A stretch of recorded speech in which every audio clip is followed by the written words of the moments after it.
Hello friends, welcome to my channel. நான் உங்கள் சூரஜ். நம்ம இப்போ பார்க்க போகிறது சூரிய காலடி மன பார்ட் 2. பார்ட் 1 லிங்க்கை நான் டிஸ்கிரிப்ஷன்லையும் கமெண்ட் பாக்ஸ்லையும் கொடுத்துருக்கேன். பார்க்காதவங்க அந்த லிங்க்கில் போய் பார்த்துக்கோங்க. ஓகே ஃப்ரெண்ட்ஸ், வாங்க இப்போ கதைக்குள்ளே போகலாம். அந்த பட்டதிரியோடைய வைஃப் ஒரு அழகான ஆண் குழந்தைய பெற்றெடுத்தாங்க. அந்த குழந்தைய நல்லா படிக்க வச்சு என்னென்ன வித்தைகள் சொல்லிக் கொடுக்கணுமோ அந்தந்த வித்தைகள்லாம் சொல்லி கொடுத்தாங்க. சரியான கல்யாண வயசு வந்தப்போ அவருக்கு கல்யாணமும் பண்ணி வச்சாங்க. அதில் இருந்து அவருக்கு 4 குழந்தைகளும் இருந்தாங்க.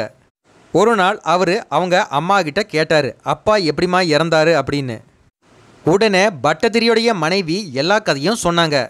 இதை கேட்டு கோபம் வந்த அந்த பையன் எங்கள் அப்பாவை கொன்ன அந்த யக்ஷியை பழி வாங்காமல் விடமாட்டேன் அப்படின்னு சொல்லி சபதம் எடுத்தார்.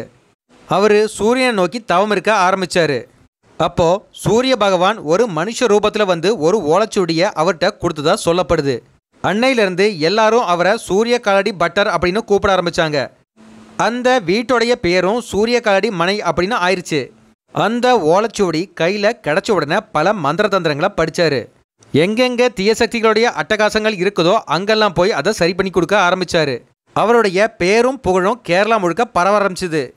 பல பேர் வந்து அவங்களுடைய பிரச்சனையை தீர்த்துட்டு போனாங்க. ஒரு குறிப்பிட்ட லெவல் ஆன உடனே அவருக்கு கான்ஃபிடென்ட் ஜாஸ்தி ஆயிடுச்சு. அவருடைய அப்பாவை கொன்ன யக்ஷி யாரு அப்படின்னு சொல்லி தேடி பார்த்தாரு. ஆனால் அவரால் கண்டுபிடிக்க முடியலை. அதனால் அவருடைய மந்திர சக்தியால் எல்லா யக்ஷிகளையும் ஒரே இடத்துக்கு கொண்டு வந்தார். அந்த யக்ஷிகள் கிட்ட கேட்டார், எங்கள் அப்பாவை கொன்னது யாரு அப்படின்னு. அதுக்கு எல்லா யக்ஷிகளும் நான் இல்லைன்னு சொல்லி பதில் சொன்னாங்க. இதுக்கு ஒரே வழிதான் இருக்குன்னு சொல்லி ஒரு விளக்கு கொளுத்தி அதில் சத்தியம் பண்ண சொன்னார். அதில் ஒரு யக்ஷியை தவிர மற்ற எல்லா யக்ஷிகளும் சத்தியம் பண்ணி அங்கேருந்து கிளம்பிட்டாங்க. பட்டதிரியை கொன்ன யக்ஷி மட்டும் பயத்தில் நடுங்கிட்டு இருந்தா. கடைசியில் அந்த யக்ஷி உண்மையை ஒத்துக்கிட்டா, உங்கள் அப்பாவை கொன்னது நான் தான் அப்படின்னு. எங்கள் அப்பாவை கொன்ன ஒன்றை இப்போவே நான் அழிக்கிறேன் பார் அப்படின்னு சொல்லி ஹோமத்தை கூட்டினாரு. அதுக்கு அந்த யக்ஷி ஒரு சாபம் விட்டா, என்ன நீங்கள் அழிச்சிங்க அப்படின்னா இன்னையிலேருந்து 41வது நாள் நீங்கள் மூச்சு முட்டி செத்து போயிடுவீங்க அப்படின்னு. அந்த யக்ஷியை தன்னுடைய மந்திரத்தால் கெட்டி இந்த சாபத்துக்கு விமோச்சனம் என்ன அப்படின்னு சொல்லி கேட்டார். அதுக்கு அந்த யக்ஷி சொன்னா, திருவாளூரில் இருக்கிற சிவனை போய் நீ கும்பிட்ட அப்படின்னா உனக்கு சாப விமோச்சனம் கிடைக்கும் அப்படின்னு சொல்லி சொன்னான். அதுக்கப்புறம் அந்த யக்ஷியை சூரிய காலடி பட்டதிரியை அழிச்சிட்டாரு. தன்னுடைய பசங்க கிட்ட அந்த ஓலைச்சுவடியை கைமாறினார் சூரிய காலடி பட்டதிரி. அவருடைய பேரும் புகழும் எல்லா இடத்துலையும் பரவ ஆரம்பிச்சுது. இப்போவும் அவங்க குடும்பத்தில் யாருக்காவது ஒருத்தருக்கு சூரியன் அப்படிங்கிற ஒரு பேர் இருக்கும். இப்படி சூரிய காலடி பட்டதிரி பல பேய்களையும் பல பிசாசுகளையும் ஜெயிச்சு அவர் திருவாளூரை நோக்கி போய்கிட்டு இருந்தார். அப்படி போயிட்டு இருக்கும்போது ஒரு ராஜாவுடைய மனைவிக்கு கந்தர்வனால் தொந்தரவு அப்படின்னு சொல்லி கேள்விப்பட்டார். அந்த ராணி எப்பெல்லாம் ப்ரெக்னென்ட் ஆகுறாங்களோ அப்போல்லாம் அவங்க அபார்ஷன் ஆகிட்டே இருந்தாங்க. பிரசன்ன ஜோதிடம் பார்க்கும்போது அந்த ராணியை ஒரு கந்தர்வம் பிடிச்சிருக்கான் அப்படின்னு சொல்லி தெரிய வந்தது.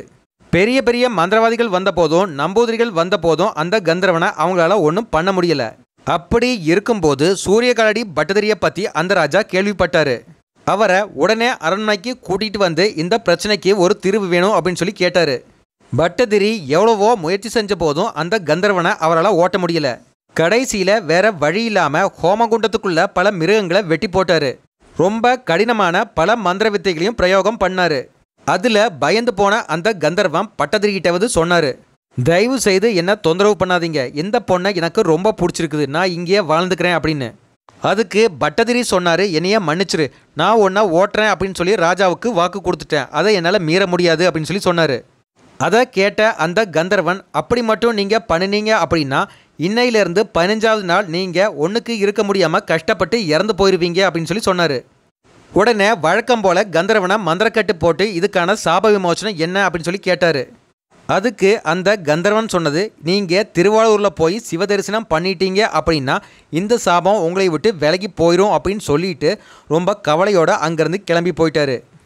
யக்ஷி சொன்ன அந்த 45வது நாளும் கந்தர்வன் சொன்ன அந்த 11வது நாளும் ஒரே நாளாக இருந்தது.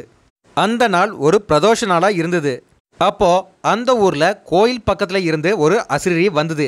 இன்றைக்கி இங்கே ஒரு மரணம் நடக்க போகுது, அதனால் 3:45 கோவிலை பூட்டிட்டு எல்லாரும் கிளம்புங்க அப்படின்னு. அன்னைக்கு பிரதோஷ நாளாக இருந்தாலும் எல்லாரும் அவசர அவசரமாக சாமியை கும்பிட்டுட்டு கோவிலை பூட்டிட்டு போயிட்டாங்க. ஓகே ஃப்ரெண்ட்ஸ், இதோட பார்ட் 2 முடிஞ்சுது. நம்ம மிச்ச கதையை பார்ட் 3ல் பார்க்கலாம். இந்த வீடியோ உங்களுக்கு பிடிச்சிருந்தா சப்ஸ்கிரைப் பண்ணுங்கள், ஷேர் பண்ணுங்கள், லைக் பண்ணுங்கள். தேங்க்யூ.